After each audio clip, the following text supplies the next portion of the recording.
With the adaptation of Five Nights at Freddy's, you know going into it that the world is rich and incredible and frightening.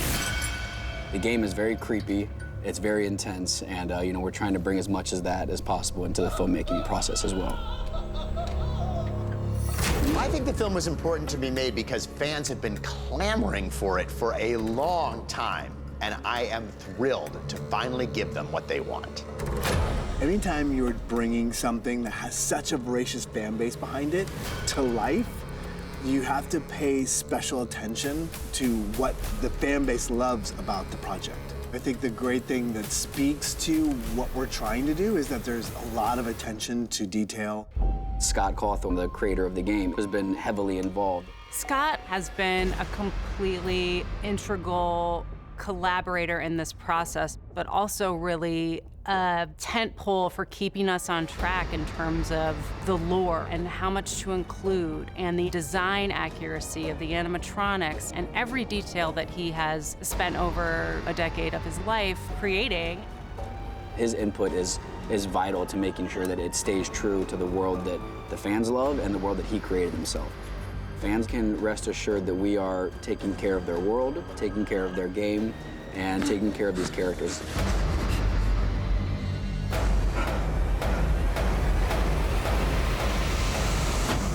Welcome to Freddy Fazbear's Pizzeria.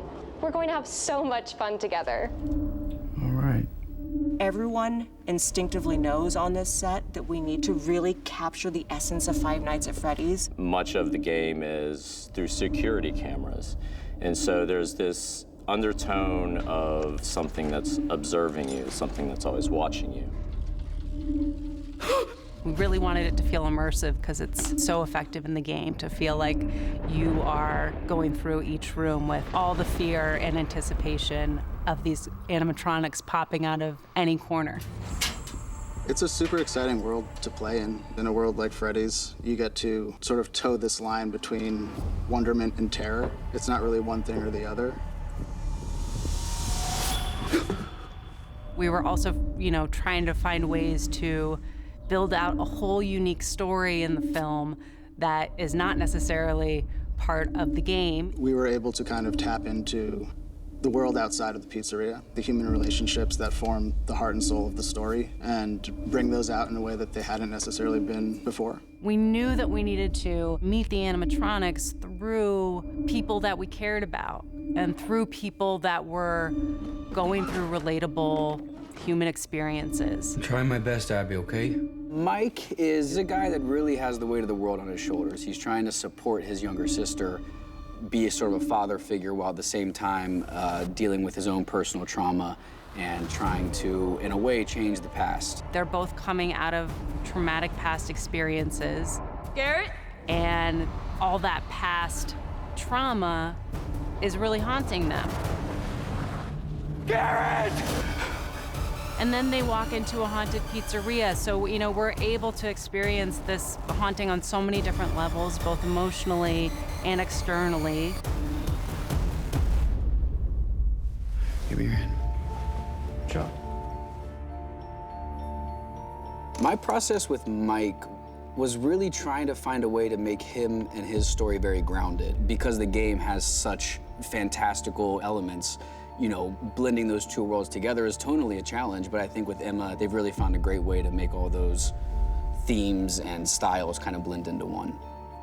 Working with Emma, she is the best director ever. She creates a really collaborative set, which is great when what your character is going through is very stressful. If he's there, I won't be any use to you, believe me. I've been jonesing, really coveting an opportunity to get back into the horror genre. Getting a chance to work with Emma has been lovely. I literally, when I'm in that costume, I'm blind, and so I rely on her, like very few performances I've ever had in my life, to help me sort of craft this character on the fly, and physically, and how we're telling the story, and where we're at in the lore, and how that applies to, all of the information that's out there and available. It all kind of comes through her, and she fills us with what we need.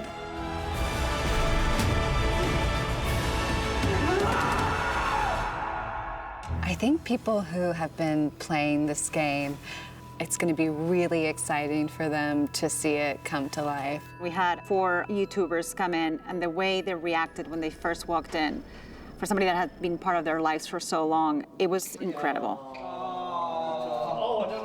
You walk onto the set, and you feel like you're in the Five Nights at Freddy's pizzeria, not just a normal pizzeria, not just like a replica. You're standing in front of Freddy Fazbear and Bonnie and Chica and Foxy, and they're amazing. I've never been on a movie set before, and when I arrived here, oh my God, it blew any expectation I had out the water. It was amazing. I've been playing the games for 8 years, and seeing them in real life for the first time ever was such a weird, surreal, fever dream moment to me. We've been able to walk around, see the kitchen, see the main office, the stage setup, and everything like that, and how true to the game it really is. I think it's going to transition over amazingly well. It's okay, Mike. You just want to play.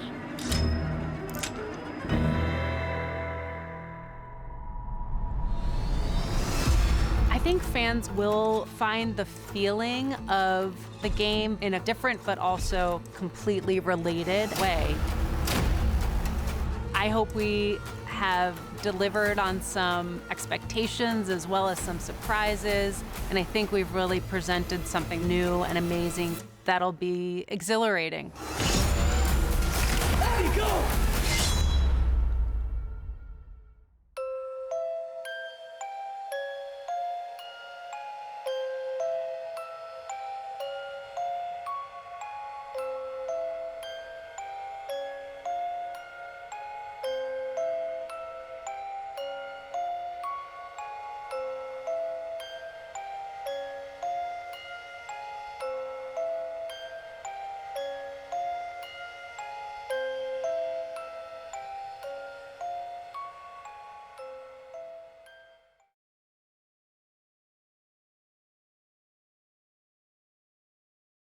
Two cameras, Amar. Five Nights at Freddy's goes from 1 second where you see the animatronics as these kind of somewhat lovable, cute things to them trying to murder you, and it's absolutely terrifying.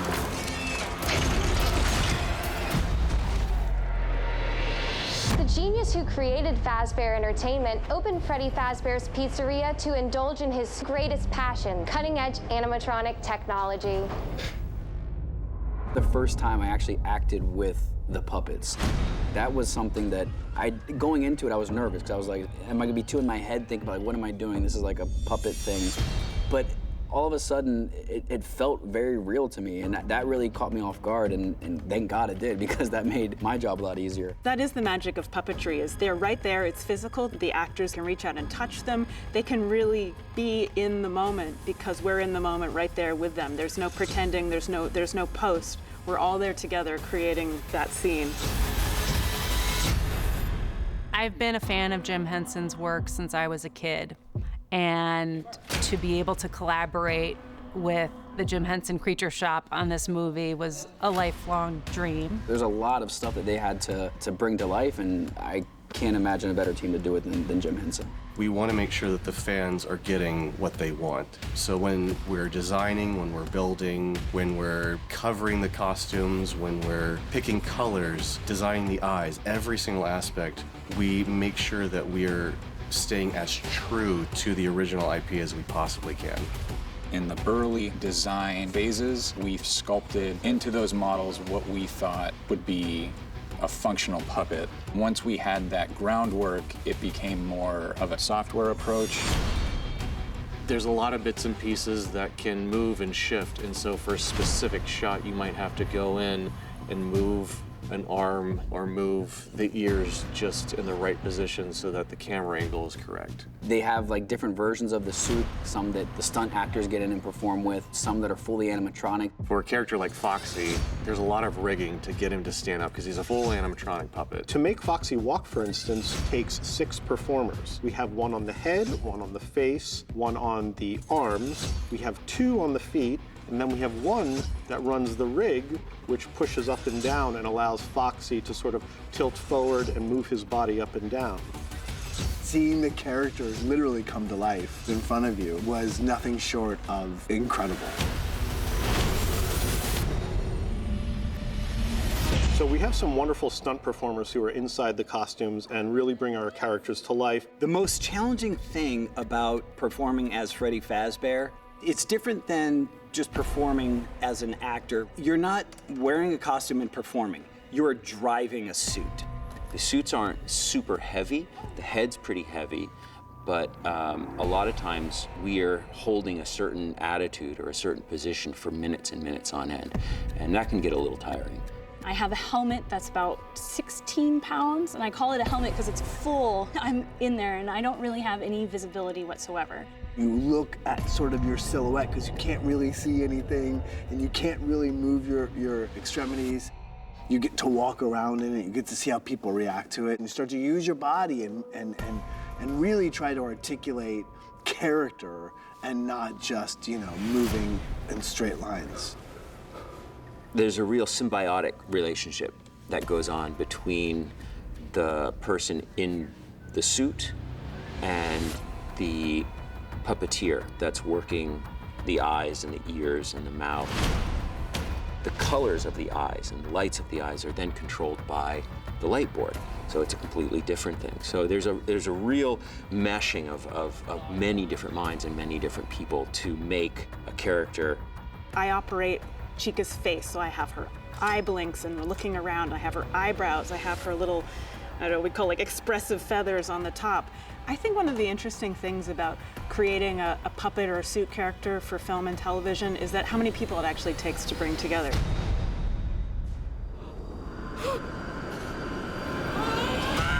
The first time that we put a suit performer into Freddy, Lynn and company brought some lights. We put on the low lighting and turned Freddy on and kind of had Freddy walk at camera. And I think all of us, Emma included and Lynn and even us who had built Freddy kind of went, ooh, like, okay, that works. Not too close. Whoa. It's been really fun to see the reactions of the people on set when we do the movements. And just hearing the reactions from people on that, I really like it. It's been a real eye-opening experience to have a different view of these kinds of animatronic characters. It's really fun to be able to bring these characters to the next level. The fact that it had never been taken from the digital world into the practical world, that was the most fun part of the project. I hope it'll be really fun for the fans to see these animatronics brought to the world in a whole other way.